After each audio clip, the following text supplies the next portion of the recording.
میں بہت پیچھے کی آپ کو ایک مثال دوں، تمام بزرگوں نے تسلیم کیا ہے کہ غیر منقسمہ ہندوستان کے جو بادشاہ تھے عالمگیر رحمت اللہ علیہ، عالمگیر رحمت اللہ علیہ غیر منقسمہ ہندوستان جس میں سے اس وقت میں 6 ملک بن گئے ہیں، اس ہندوستان میں سے اب 6 ملک ہیں، پاکستان، انڈیا، بنگلہ دیش، نیپال، تبت اور برما،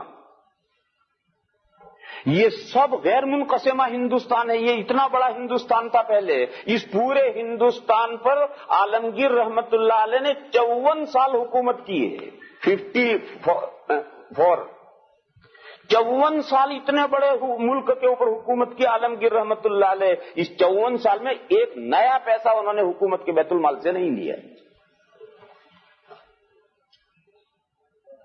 گزارا کیسے چلتا تھا؟ قرآن کریم لکھتے تھے، بڑے خطاط تھے، بڑا شاندار خط تھا ان کا، قرآن کریم لکھتے تھے اپنے ہاتھ سے، کیونکہ پریس کا دور نہیں تھا، ہاتھ سے لکھی جاتی تھی کتابیں، اور جب پورا قرآن کریم لکھ لیتے تھے تو فروخت ہوتا تھا، اور اس سے جو پیسے آتے تھے اسی سے اپنا گھر کا گزارا چلاتے تھے۔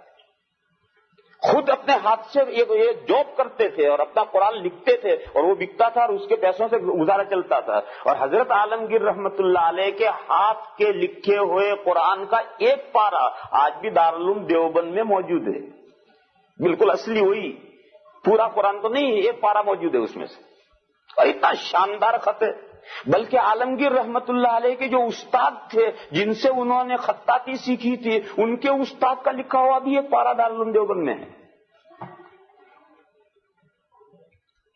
اس سے جو کچھ آمدنی ہوتی تھی اسی سے تنگی ترشی کے ساتھ گزارا چلتا تھا۔ تنگی ترشی کا میں آپ کو ایک قصہ سناؤں۔ عالمگیر رحمت اللہ علیہ کے یہاں ایک تو سرکاری لنگر خانہ تھا، لنگر خانہ یعنی خوب کھانا پکتا تھا اور ضرورت مندوں کو، غریبوں میں تقسیم ہوتا تھا، ہزاروں آدمی، سینکڑوں ہزاروں آدمی روزانہ کھاتے تھے۔ لنگر خانہ کہتے ہیں اردو میں اسے، ایک تو سرکاری لنگر خانہ تھا، اور ایک حضرت کا اپنا ذاتی باورچی خانہ تھا، کچن۔ اس کا باورچی الگ ملازم تھا، اس کی تنخواہ الگ دیتے تھے، اور وہ سرکاری تھا، اس کے باورچی معلوم نہیں کتنے ہوتے تھے، اس کی سب سرکاری تنخواہیں جاتی تھی۔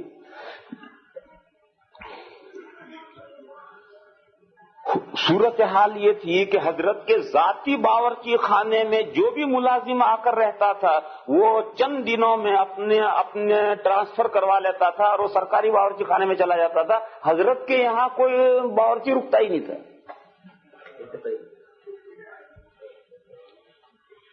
ایک باورچی تھا من چلا، اس نے سوچا کہ یہ کیا بات ہے، بادشاہ کے یہاں کوئی باورچی کیوں نہیں ٹکتا، میں جا کر کے جاب کروں گا اور میں نوکری کروں گا، دیکھوں کیوں نہیں ٹکتا۔ خیر اس نے درخواست دی کہ حضور میں آپ کا کھانا پکانا چاہتا ہوں۔ عالمگیر رحمت اللہ علیہ نے کہا کہ بھئی ہمارے یہاں 1 مہینہ زیادہ سے زیادہ باورچی ٹکتا ہے اور پھر بھاگ جاتا ہے اور سرکاری لنگر خانے میں چلا جاتا ہے، تم بھی یہی کرو گے؟ اس نے کہا نہیں حضور میں تو مروں گا وہاں تک یہیں رہوں گا، جاؤں گا نہیں۔ حضرت نے کہا بولو عہد و پیمان ہے، اس نے عہد و پیمان کر لیے۔ خیر باورچی رہ گیا۔ اب حضرت عالمگیر رحمت اللہ علیہ کا طریقہ یہ تھا کہ روزانہ 1 سیر تول کر کھچڑی پکتی تھی، کچی کھچڑی تول کر 1 سیر یعنی 500 گرام پکتی تھی، اور جب پک کر تیار ہو جائے تو 2 حصے کر کے آدھی حضرت کے دسترخوان پر چلی آتی تھی اور آدھی گھر میں چلی جاتی تھی ملکہ کے لیے، حضرت کی اہلیہ کے لیے، اور دیگچی میں کچھ نہیں۔ اب باورچی کا تو وہی دیگچی میں جو بچتا ہے وہی اصل آمدنی ہے۔ تو روز کا یہی معمول کہ 1 سیر کھچڑی پکتی ہے، آدھی وہاں چلی گئی، وہ عالمگیر رحمت اللہ علیہ نے کھا لی، وہاں پلیٹ میں کچھ نہیں بچا، آدھا گھر میں چلا گیا، وہ وہاں ختم ہو گیا، باورچی صاحب بیٹھے۔ خیر چلتا رہا، 1 مہینہ گزر گیا، 2 مہینے گزر گئے، تو یہی معمول ہے، معمول ہی نہیں بدلتا۔ اب یہ اونچے نیچے ہوئے ہیں، اب وہاں لنگر خانے میں ٹرانسفر کروانا ہے، مگر عہد و پیمان کر چکے ہیں، ٹرانسفر کروائیں کیسے؟ تو اس نے سوچا کہ ایسی حرکت کرو کہ بادشاہ سلامت خود ہی غصے ہو جائیں اور ناراض ہو کر کے بھگا دے، بھاگ یہاں سے۔ تو ایک دن ایسا کیا کہ کھچڑی میں نمک ہی نہیں ڈالا،